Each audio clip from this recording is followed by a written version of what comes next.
Assalamualaikum warahmatullahi wabarakatuh. Sahabat pintar kelas 5, semoga kalian tetap sehat, tetap bahagia, dan selalu bersemangat. Kali ini kita belajar tentang tema 1, organ gerak hewan dan manusia, subtema 2, manusia dan lingkungan, di pembelajaran ketiga.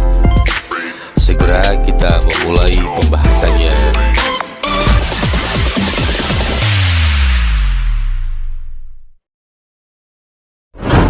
Indonesia merupakan bangsa yang dikaruniai Tuhan dengan sumber daya alam yang sangat beragam dan melimpah, mulai dari keragaman potensi alamnya sampai keadaan penduduknya. Yuk sekarang kita amati peta persebaran kepadatan penduduk di Indonesia berdasarkan hasil survei tahun 2010. Kita dapat mengetahui kepadatan penduduk berdasarkan warna pada peta tersebut. Berdasarkan peta tersebut, jawablah pertanyaan-pertanyaan berikut. Pertanyaan pertama, pulau manakah yang paling padat penduduknya di Indonesia? Ya, benar, Pulau Jawa, dengan kepadatan penduduk antara 600 sampai 1299 orang per kilometer persegi. Yang kedua, pulau manakah yang paling sedikit penduduknya di Indonesia? Tentu saja Pulau Papua, dengan kepadatan penduduk kurang dari 10 orang setiap 1 km persegi, terutama di Papua Barat. Nomor 3, berapakah jumlah kepadatan penduduk Provinsi Lampung? Kepadatan penduduk Lampung antara 200 sampai 599 orang per kilometer persegi. Kemudian, berapakah jumlah kepadatan penduduk Provinsi Papua Barat? Berdasarkan peta di atas, Papua Barat berwarna hijau tua, berarti kepadatan penduduknya kurang dari 10 orang per 1 km persegi. Itu artinya bahwa Papua Barat merupakan provinsi yang paling jarang penduduknya. Wilayah Indonesia yang sangat luas dan berupa kepulauan telah mengakibatkan adanya keberagaman penduduknya. Salah satunya adalah keberagaman suku. Amatilah peta persebaran suku-suku bangsa yang ada di Indonesia. Warna-warni pada gambar peta ini menunjukkan beraneka ragamnya suku-suku bangsa di Indonesia. Sekarang, pasangkan antara pulau dengan suku bangsa yang tepat dengan garis lurus. Yang pertama, Pulau Jawa, lalu Sumatera, Kalimantan, kemudian Sulawesi, Papua, Nusa Tenggara, Maluku, dan yang terakhir Bali. Selain keberagaman suku bangsa, Indonesia juga dianugerahi keberagaman agama. Saat ini ada 6 agama yang diakui oleh pemerintah, yakni Islam, Kristen, Katolik, Buddha, Hindu, dan Konghucu. Adapun Islam menjadi agama dengan jumlah pemeluk terbesar di Indonesia. Coba diskusikan dengan temanmu daerah-daerah persebaran agama di Indonesia. Berilah tanda-tanda seperti berikut pada daerah-daerah di peta sesuai persebaran agamanya. Yang pertama, kita lihat persebaran agama Islam.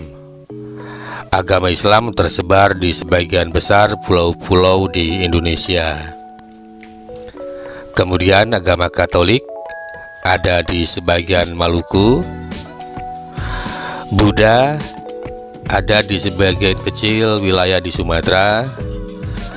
Lalu agama Kristen tersebar di Papua dan ada sedikit di beberapa pulau yang lain. Hindu ada sedikit di Kalimantan dan menjadi agama mayoritas di Pulau Bali. Dan yang terakhir adalah agama Konghucu. Sekarang coba kalian membaca teks yang berjudul Kerukunan Umat Beragama di Indonesia di halaman 82. Dari teks tersebut, tentukan ide pokok dari masing-masing paragraf yang ada. Teks tersebut terdiri dari 7 paragraf. Kita mulai dari paragraf yang pertama. Sebagaimana kalian belajar di waktu lalu bahwa ide pokok terdapat di dalam kalimat utama. Dan pada paragraf pertama ini, kalimat utamanya ada di kalimat yang pertama. Maka ide pokoknya adalah kerukunan umat beragama merupakan bentuk hubungan antar manusia yang damai berkat adanya toleransi beragama. Di halaman ini adalah paragraf yang kedua. Ide pokoknya adalah kerukunan umat beragama sangat penting bagi bangsa Indonesia untuk mencapai kesejahteraan hidup. Kemudian di paragraf ketiga, ide pokoknya adalah program Tri Kerukunan Umat Beragama dicanangkan oleh pemerintah. Selanjutnya paragraf keempat, ide pokoknya adalah Tri Kerukunan Umat Beragama bertujuan agar masyarakat Indonesia bisa hidup dalam kebersamaan. Paragraf kelima, ide pokoknya adalah Tri Kerukunan Umat Beragama dimulai dengan kerukunan antar umat beragama dalam satu agama. Berikutnya, ide pokok untuk paragraf yang keenam, yaitu Tri Kerukunan Umat Beragama selanjutnya adalah kerukunan antar umat beragama yang memiliki pengertian kehidupan yang rukun antar masyarakat. Dan paragraf yang terakhir, yaitu paragraf ketujuh, ide pokoknya adalah Tri Kerukunan Umat Beragama yang terakhir adalah kerukunan antar umat beragama dengan pemerintah. Sahabat pintar, menjaga kerukunan antar umat beragama merupakan perilaku yang baik yang harus dilakukan oleh siapapun. Hal tersebut mencerminkan penerapan nilai-nilai luhur yang terkandung dalam sila Pancasila, terutama sila ketuhanan yang Maha Esa. Berikut ini beberapa contoh nilai-nilai luhur setiap sila dalam Pancasila. Sila pertama, ketuhanan yang Maha Esa. Nilai-nilai luhur yang terkandung dalam sila pertama antara lain bebas memeluk agama dan menjalankan ibadah sesuai keyakinannya, rajin berdoa dan beribadah, tidak memaksakan agama kepada orang lain, menghormati orang lain yang sedang beribadah dan merayakan hari besar agamanya. Sila kedua, kemanusiaan yang adil dan beradab. Nilai-nilai luhur yang terkandung dalam sila kedua ini antara lain berteman tanpa membeda-bedakan latar belakang sosialnya, tidak berpihak sebelah dalam menyelesaikan permasalahan, menjenguk teman atau tetangga yang sakit, dan membantu kesulitan orang lain. Sila ketiga, persatuan Indonesia. Nilai-nilai luhur yang terkandung dalam sila ketiga antara lain suka bergotong royong, kerja kelompok, mempelajari tradisi dan budaya daerah lain, mencintai kebudayaan asli daerahnya sendiri, dan bangga menggunakan produk-produk buatan negeri sendiri. Sila keempat, kerakyatan yang dipimpin oleh hikmat kebijaksanaan dalam permusyawaratan perwakilan. Nilai-nilai luhur yang terkandung dalam sila keempat antara lain musyawarah untuk mufakat, pemilihan umum, menghargai pendapat orang lain, tidak memaksakan kehendak dan pendapatnya kepada orang lain, dan melaksanakan keputusan bersama secara ikhlas dan bertanggung jawab. Sila kelima, keadilan sosial bagi seluruh rakyat Indonesia. Nilai-nilai luhur yang terkandung dalam sila kelima antara lain memiliki kedudukan yang sama di depan hukum, menghargai keberhasilan teman dan orang lain, melaksanakan pembangunan dan menikmati hasil-hasil pembangunan secara merata dan bertanggung jawab. Pancasila menjadi pandangan hidup bangsa Indonesia. Maka dari itu, perilaku dan sikap masyarakatnya haruslah mencerminkan nilai-nilai luhur Pancasila. Meskipun demikian, sering kita jumpai dalam kehidupan sehari-hari perilaku orang-orang sekitar kita yang tidak mencerminkan nilai-nilai Pancasila.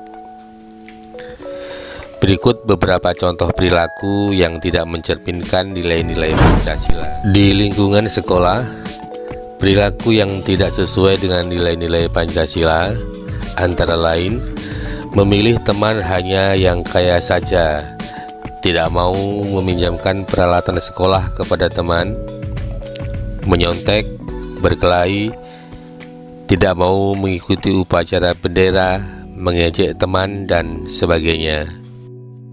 Di lingkungan rumah antara lain tidak melaksanakan ibadah sesuai dengan agamanya, tidak mau berbagi makanan dengan anggota keluarga yang lain, bermalas-malasan, membantah orang tua, memaksakan kehendak kepada anggota keluarga, berbohong, dan sebagainya. Sedangkan di masyarakat, perilaku yang tidak sesuai dengan nilai-nilai Pancasila antara lain tidak mau menjenguk tetangga yang sakit, melarang orang lain melakukan peribadatan sesuai dengan agamanya, minum minuman keras dan berjudi, tidak mau mengikuti kegiatan kerja bakti, ronda, dan rapat lingkungan, suka pamer kekayaan, mencuri, menganiaya teman, melakukan kekerasan, dan sebagainya. Banyak faktor yang membuat bangsa Indonesia menjadi sebuah bangsa yang besar yang bisa disandingkan dengan bangsa-bangsa besar lainnya di dunia. Banyak faktor pula yang menjadikan kita semakin bangga menjadi warga negara Indonesia. Faktor-faktor tersebut antara lain sebagai berikut. Faktor yang pertama, nilai-nilai luhur yang hidup di tengah-tengah masyarakat. Yang kedua, wilayahnya yang luas dan berupa kepulauan. Faktor ketiga, letak geografis dan strategisnya.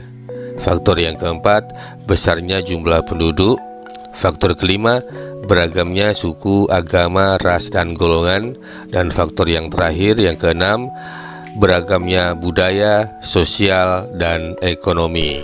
Keberagaman yang dimiliki oleh bangsa Indonesia tidak terlepas dari pengaruh luasnya wilayah Indonesia. Wilayah Indonesia berupa kepulauan yang terdiri atas pulau besar dan kecil, baik yang berpenghuni maupun yang tidak berpenghuni. Meskipun demikian, keberagaman ini bukanlah menjadi pemecah, justru menjadi pemersatu bangsa dengan berlandaskan Pancasila.